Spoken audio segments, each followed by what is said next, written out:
బయట దాతలు ఇచ్చింది మాకు, అంటే ఊరు దాతలు ఇచ్చింది మాకు సాయం చేసి ఊరు వాళ్ళ వలన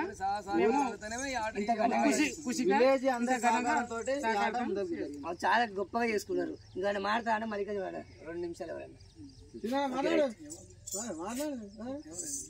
2 నిమిషాలు. మేము ఈ యొక్క మల్లికార్జున స్వామి ఆటని దాదాపుగా నాకు తెలిసినప్పటి నుంచి 30 సంవత్సరాల క్రితమే ఆడినాము. మళ్ళీ 2 సంవత్సరాల నుంచి 30 సంవత్సరాల నుంచి కంటిన్యూ ఆడినాము. 20 సంవత్సరాల నుంచి బంద్ చేసినాము. అయితే ఇక్కడ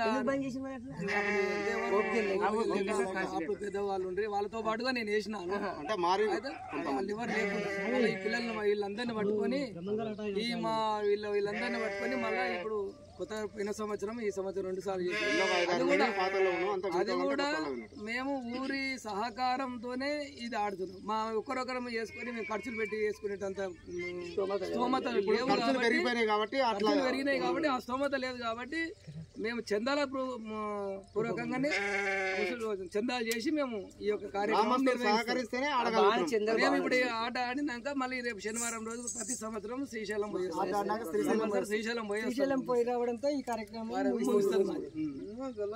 ఏం చెప్తా పెద్ద మనిషికి ఒకసారి పెద్ద మనిషికి ఏమో చెప్తున్నా చెప్పి చెప్పు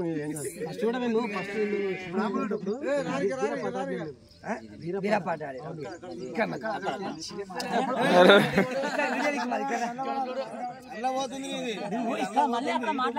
సరే బీరప్ప సార్ తర్వాత కానీ ఇప్పుడు ఈ ఆట నీకు ఎట్లా అనిపించింది? నువ్వు వేషం కట్టావు కదా, రామమ్మ ఎట్లా అనిపించింది? ఈ ఆట మంచిగా అనిపించిందా?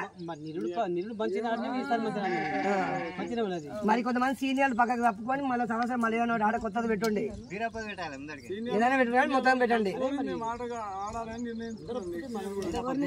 మరి ఇంతటితో మనము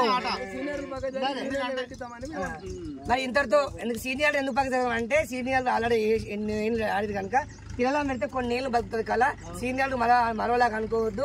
మరి ఇంతటితో మరి మల్లెపల్లి కళాకారులతో కూడా మనం సెలవు తీసుకుంటాం. జై శ్రీరామ్, జై హింద్, జై భారత్ మాత.